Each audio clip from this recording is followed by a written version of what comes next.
Hello everybody, and welcome back to the Eternal Wrestling Podcast. I'm your host Jacob, and we're going to get into a little bit of housekeeping before we get on to our episode. So if you're new here, we do have a Facebook page just titled Eternal Wrestling Podcast, and we're also on Instagram at eternal.pro.podcast.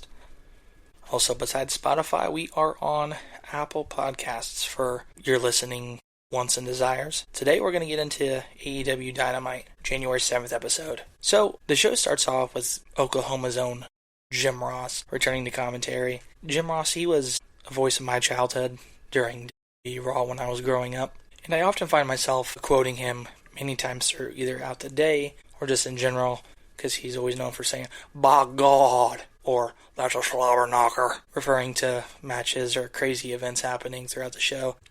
I do wish throughout the show we would have heard more from him on commentary, but he's an older gentleman, he's had a couple strokes and health issues, so it's pretty understandable.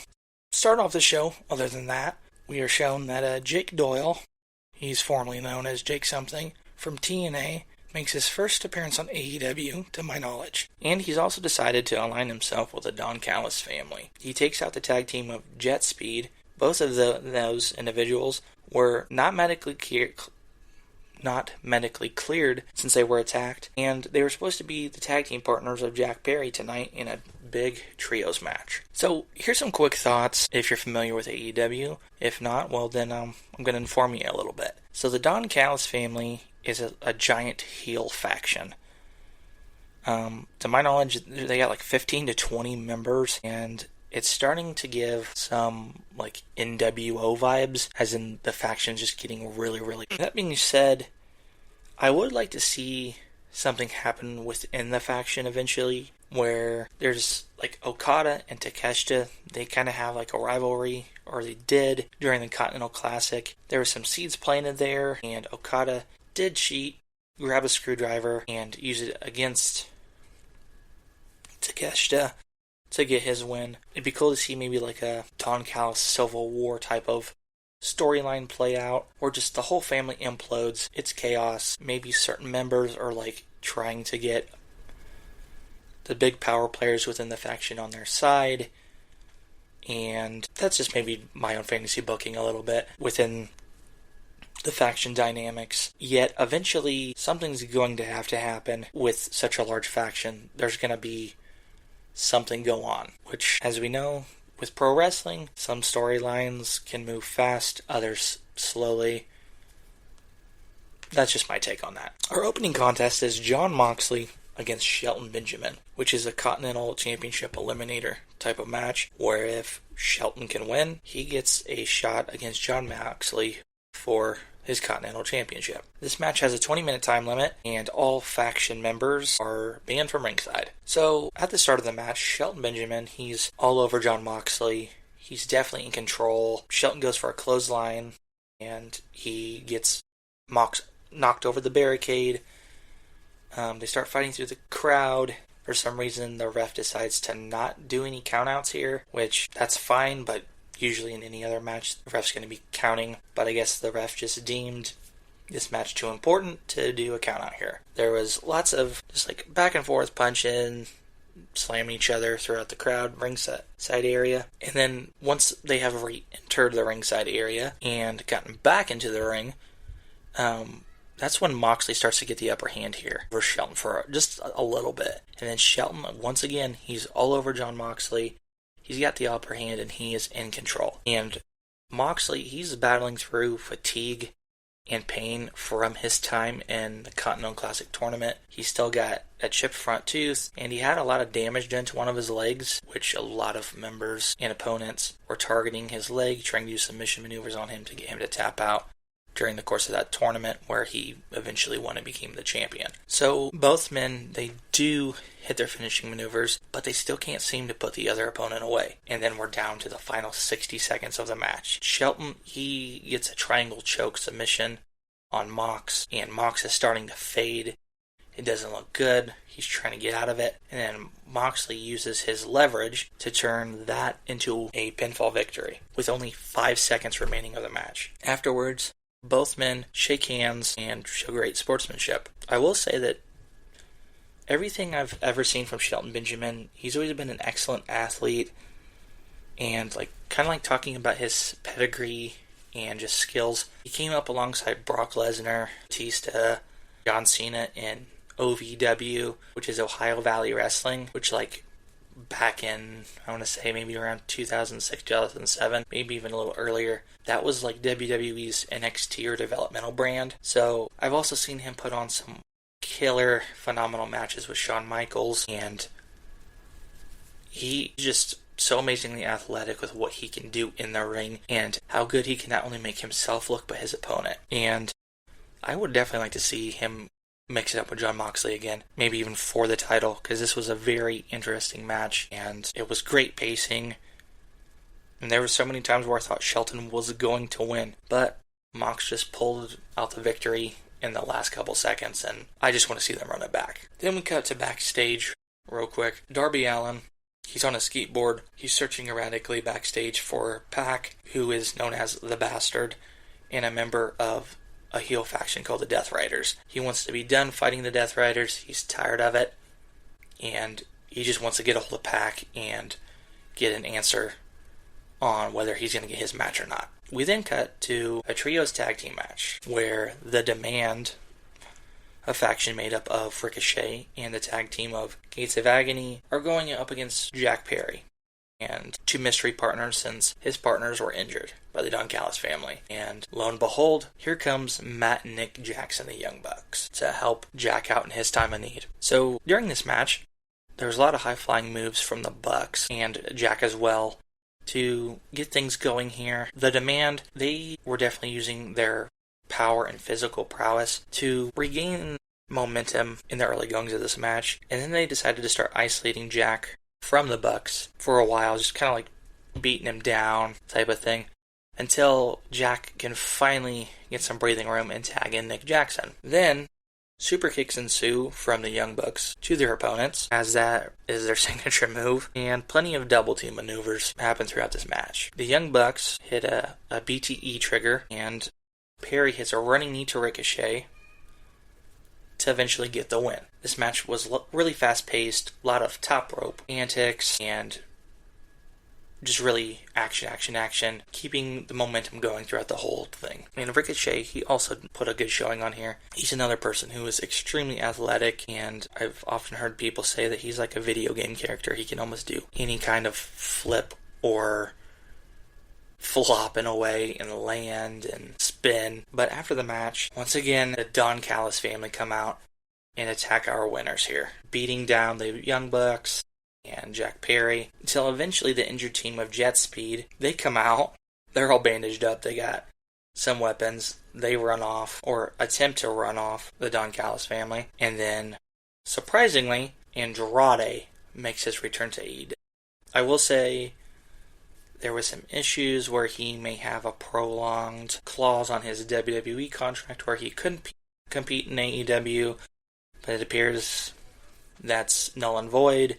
Here, the crowd did seem to kind of go mild here. They didn't really seem all interested that he returned. I don't know if that was a production thing or what exactly, but they also booed a lot because he has been presented as a heel. I kind of posed this question earlier in the episode, but how many people does the Don Callis family really need? Like I said, they're pushing maybe 15 to 20 members here. It's starting to seem like overkill, but other than that, we move on to Willow Nightingale, as she is the new TBS Women's Champion, and she's going to have a championship celebration. She makes her way down to the ring with her tag team partner, Harley Cameron, and her and Harley are the women's tag team champions, and the women's world champion, Chris Statlander. And the ring is decorated with streamers, and there's a table with cake, and Renee Paquette, she is there, and she starts to interview Willow, and Willow just says that she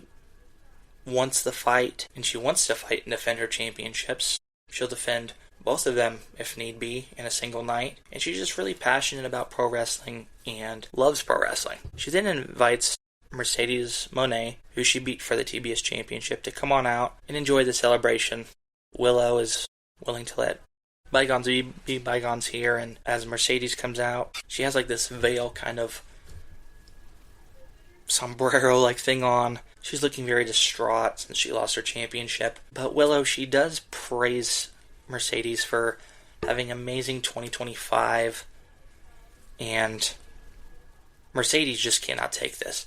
She just crashes out and loses it, ruining the celebration. She flips a table with a cake, trying to smash stuff up. Since she's crashing out, Willow picks her up, slams her into the cake, and this is only going to add more fuel to the fire of Mercedes becoming more unhinged going forward here. Next up, we get a quick promo from Mark Briscoe, who is a TNT champion. He says he's feeling good. He's feeling dangerous. He wants a fight. He tells his next challenger, the luchador Hechicero, that this title isn't going anywhere. And in this promo, Mark's like kind of rhyming and throwing out a bunch of words here and there. He definitely has grown on me over my time of watching him in AEW. He's always a hoot. Just a good old country boy who's always looking to fight.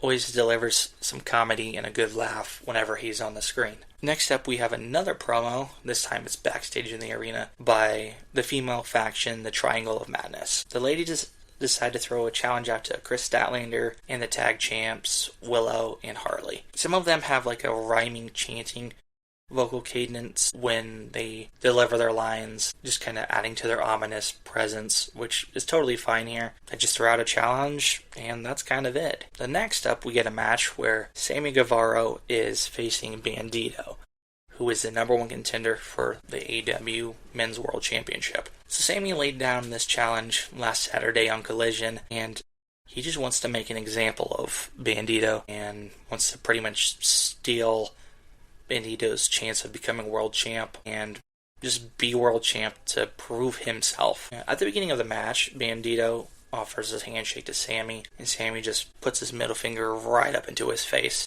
I will say, Sammy has a pencil mustache like he's some kind of Spanish salsa dancer here. I don't know. It just seems a little comical to me. That, in itself, it just doesn't seem to fit him in my opinion. But throughout the match, there's plenty of acrobatics, lots of reversals. Sammy does get his nose busted open a little bit. The match does end with Bandito hitting his finisher, the 21 plex, and getting the pinfall over Sammy. Then, out comes the world champion, MJF. Scumbag, salt of the earth, to address Bandito. And with him, he has a translator. So, MJF, he's talking about how he knows everything there is to know about Lucha Libre, and he's sold out arenas in Mexico, and he's been a world champion over in Mexico, and that he is a bigger star in Mexico than Bandito ever will be. Also referring to Bandito as Kid, and as MJF is talking, the translator is talking to Bandito in Spanish, just to add some like insult to injury here. And eventually Bandito just has enough. He grabs the mic from the translator, and he says, "I can speak English, you SOB." MJF then proceeds to kick Bandito in the old pearls, and then tries to punch Bandito with his Dynamite Diamond ring, but Bandito is able to dodge it, and then gives MJF a kick in the balls, and hits his finisher on MJF to give our world champion a taste of his own medicine. I will say MJF is such a great heel. He knows how to talk. He's got a great look, and if he's world champion or not, he's always carrying himself with that kind of aura, I would say, of just main event level talent. I can't not praise him enough, considering I've watched AEW since the beginning. He's always entertaining and just such a great heel. I cannot get enough MJF. We then have a little quick vignette of Brody King and seeing some clips of him not only wrestling, but being the vocalist for his hardcore band, God's Hate, and just saying that he's coming for the roster. He's gonna make an impact here. And I've loved Brody King since he debuted with the House of Black, Aleister Black, and Buddy Matthews. He just has this physical presence. He's got just a big, beefy fellow covered in tattoos. Like I said, he's got a hardcore band, which on a side note, I do like me some hardcore, even though I'm such a big metalhead.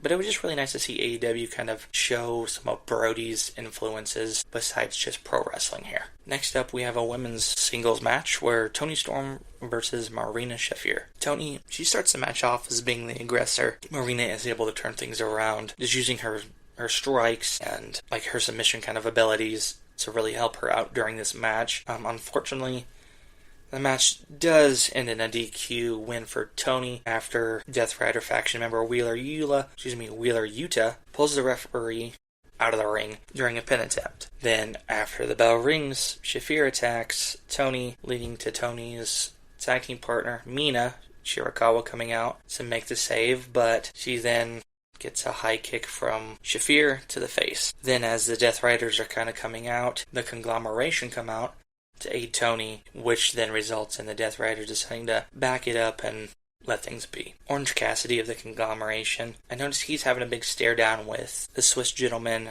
Claudio of the Death Riders. He then helps up Toni and Mina, and they kind of have like this hugging embrace. It's kind of being entertained here that maybe there's going to be like an on-screen throuple kind of thing between Toni, Orange Cassidy, and Mina. It's been very entertaining so far, so we will see how that plays out going forward.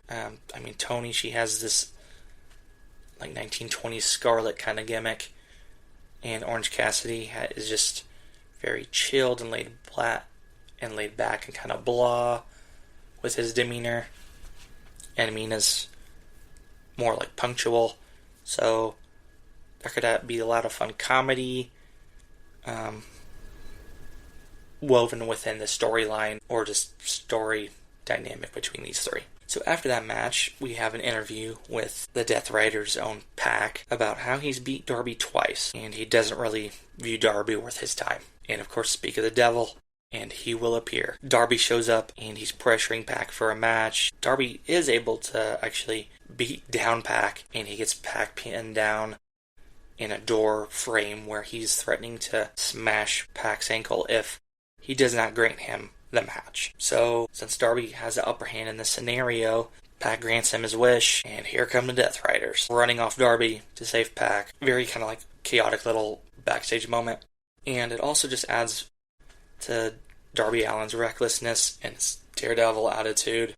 I often think of Darby's style sometimes as a younger Jeff Hardy with just the recklessness, and he's also a high flyer, jumping off of ladders and the crazy spots and bumps that he takes. And I just cannot get enough of Darby personally. I really like his half face paint with kind of like the skull vibes going on, and he's always interesting in the ring. And like I mentioned, throwing caution to the wind, crazy spots. I love just the chaos within his matches, but I also do worry about his health, and I'm glad he hasn't been more severely injured than what he's been. So now it's main event time, and for our main event, we have an unsanctioned lights out tag team match, where the Ops, Hook, and Powerhouse Hobbs will take on Swerve Strickland and Hangman Adam Page. So as Hangman, he's making his way out through the crowd. It was kind of funny, and hands Hangman a beer, and he just chugs it down. And then him and Swerve Strickland continue their way down through the crowd and towards the ring. Both men are carrying chains around their necks, which will definitely play a part over the course of the match. So then the lights are turned off in the arena, and for a good chunk, spotlights are shown on the wrestlers involved. This, at least just viewing it on the TV screen, it was somewhat unique because I have not seen it before, but it was also hard to see everybody in the match all the time. Small gripe here, as I did turn the lights back on so everybody could see the match, but it just seemed kind of odd to me, as in before the match happened, there was a mention of like turning the lights off, and that AEW is not responsible for anything that happens until the lights return back on. So, not really sure what happened there, but it was interesting at first till I got a bigger picture of, hey, I'm not able to see everybody and all the action clearly. So, Hangman Adam Page, he's taking control early on here, and Hook is running from Hangman, as Hangman wants revenge against Hook for costing him the world title against Samoa Joe in previous months. And then Hook decides that he wants to put Hangman through a table, and is able to, but he Can't get the pin on Hangman. Can't put him away just yet. Then Swerve hands Hangman Adam Page a staple gun, and he goes to town putting staples into Hook, giving him some payback for what has happened, and as the old saying goes, payback is a bitch. Powerhouse Hobbs, he picks up Swerve Strickland in a suplex-like maneuver and is holding him there. And Swerve does have a staple gun of his own, and he just stapling the big pecs of Hobbs. But Hobbs is totally ineffective until Swerve is eventually able to staple the groin of Hobbs. Funny little thing here, obviously just showing that Swerve and Hangman Adam Page are going to go to whatever lengths they have to take out the Ops and get the win here in this tag match. Then out from underneath the ring, Swerve and Hangman lift up this pallet of cinder blocks and slide it into the ring. Then Powerhouse Hobbs, he decides to grab a chair and starts attacking them with it. Then lings Swerve onto the pallet of cinder blocks, and then he's going to take a chair and try to smash Swerve's head against the cinder blocks. But thankfully, Swerve's manager, Prince Nana, makes a save here, and then Powerhouse Hobbs slams Swerve onto the cinder blocks, gets a near pinfall, but Hangman Adam Page runs in for the quick save. The Ops, they have like this dojo, they call it, where they have some lackeys come out, and they're beating down Hangman and Swerve, which then allows Powerhouse Hobbs to grab the chains that Swerve and Hangman had and tie them together in the center of the ring, choking both men. As this is happening, Prince Nana also plays another integral part here, where he throws his hot coffee into the eyes of Powerhouse Hobbs, which allows both men to get out of the chains and clear out the ring of these dojo lackeys. Then Swerve is able to hit his signature move, that house call kick to Hobbs, but then Powerhouse Hobbs is able to gain some momentum and hit a big spine buster on Hangman Adam Page. Hangman and Swerve then are able to get a big double team maneuver and drop Powerhouse Hobbs on his head, smashing him into the cinder blocks. Hook has been trying to be an opportunist in this match, but hasn't gained a lot of momentum, and he's trying to like pick his moments to attack Hangman, it felt like, throughout the course of the match. Hangman Adam Page, he wraps the chain around his fist and gives Hook a big hook for a little out of laugh there. And then he proceeds to take the chain, wrap it around the neck of Hook, and throw Hook over the top rope, essentially causing a homemade noose to be made, which then Hook has nowhere to go, and he taps out. And that is it for that episode of AEW.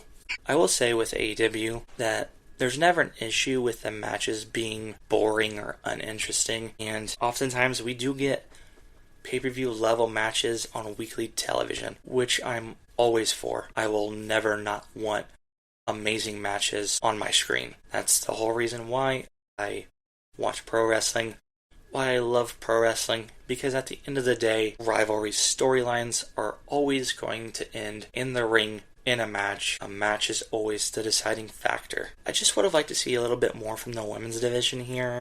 I just don't feel like they were showcased very heavily within the episode, which is just a minor gripe. There was some seeds planted for a match going forward with the Triangle of Madness and our women's champions within the division. I would just like to see some more development within the women's tag team division as just like a number one contender situation developing. And next Wednesday we have a special edition of Dynamite, which is Maximum Carnage, and that's going to be a fun episode in itself, where MJF defends his world championship against Bandito. Darby is getting his match against Pac. Hopefully Darby is able to get this win here and just move on from the whole fighting the Death Riders, as he's been doing it for months now. Something I would like to see with Darby Allin, since I am a huge fan of his, is maybe him getting some gold this year or becoming a world champion. Well, the next AEW pay-per-view isn't until March, and that will be your Revolution. So there's a lot of time to plant seeds for rivalries, new storylines, new developments, and heck, we could even have new champions before the pay-per-view even happens in March. So I'm excited to see where AEW owner and booker Tony Khan is going to take these storylines and make them grow and develop going forward. That's all I have for you guys for this episode. Thank you for listening and giving me your time here. Like always, I hope whenever you're listening to this, you're either having a good night, a good morning, or a good afternoon, and you all take care, and I will catch you in the next one.